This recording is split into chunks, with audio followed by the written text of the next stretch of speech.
All right. So when I grew up, my mom was my first Sunday school teacher. So I didn't grow up in a bad home. Um, my dad was a good dad. He did smoke and drink, but he was still always there for us. And as I got older, I had insecurities that I didn't know about, and I masked them. So I started hanging around with bad kids, and um, it ended up leading me kind of like a wannabe gangster. And when I was young, I was still on a swim team. I was still playing football, and so about 16, I was coming home from, I was a self-proclaimed gangster. I wasn't a real gangster. And I was coming home from, I had this girl, I loved her, and she lived around the corner and we were best friends. And I was coming around the corner from a swim meet and her mom came running down the street to me. And the week before, this guy told me, I'm going to kill Felicia.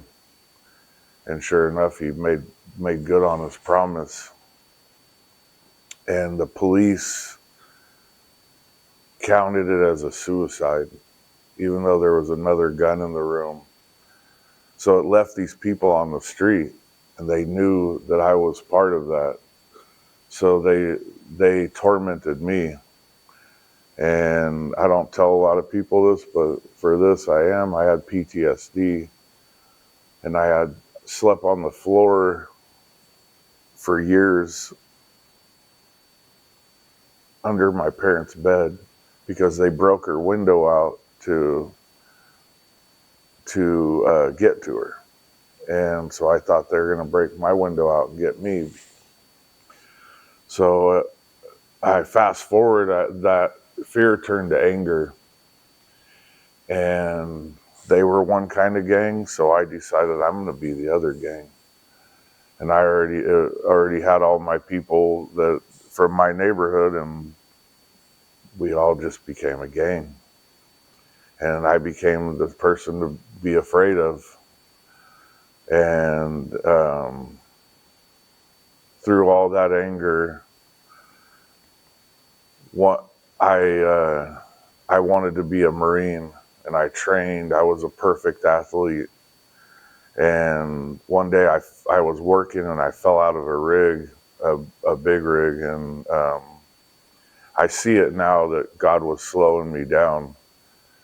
But I got sick, and after I fell out of the rig, I got better, and then I got sick, and I couldn't figure out what it was. I went, and the doctors told me I had 6 months to live.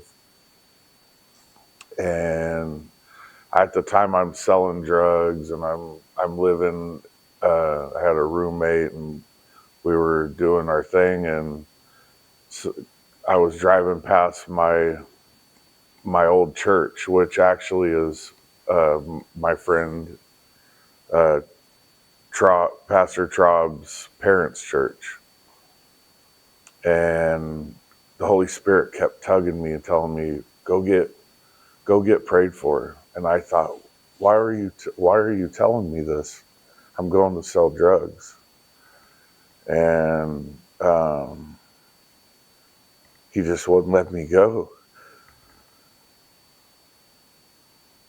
So I went and I got prayed for, and I got healed, and I lived.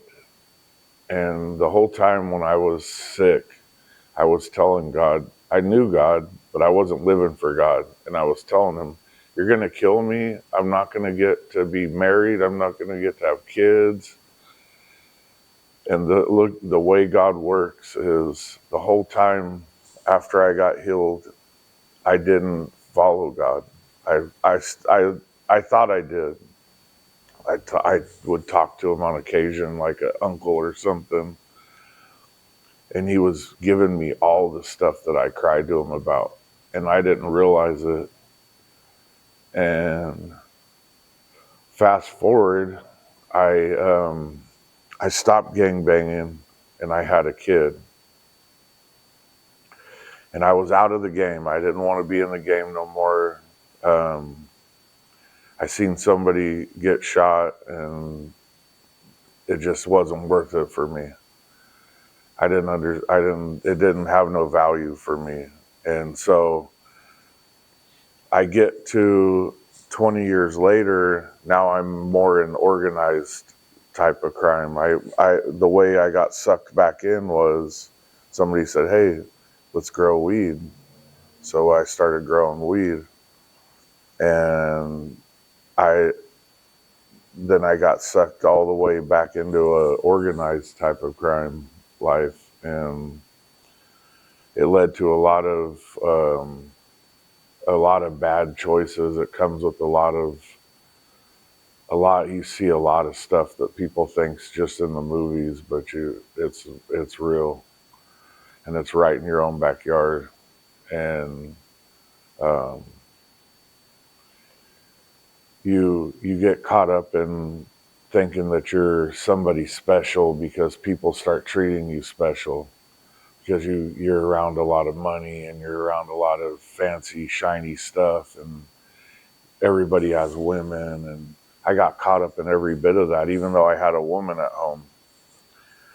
And one day, God came knocking.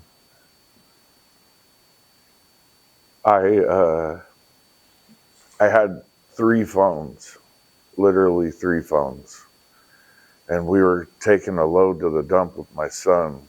And I sat down one of my phones, and a girl was texting me, and my wife picked it up. We weren't married at the time, but we were raising a family together. And I picked it up, and she picked it up while I was gone, and she caught me talking to some girl, and it ended up just a snowball effect. I lost everything. I lost my house. That was the beginning. I started coming to God. I started I started listening to sermons, and I started asking for his help, and he was patient with me. For 5 years he brought me. I was still growing, but I was still praying to him, and I was still crying out to him, and he was still moving me around until he finally, one of my friends was Nick Dowdy, and he started, I had already given my life at this time, but he was telling me, come to this group, and then one day I'm driving to go pick up my brother, and I see this prayer tent, and it says free prayer. So I stop, and they pray with me, and I end up going. And through Jesus dragging me to soldiers, I gave the rest of the stuff I was holding on to. I got married. I quit all of the ways that I was making money. It was hard to give up because I had to trust God, and 100%. There was no more making money the way I was used to for 20 something years, and it's all been a blessing. So that's my story.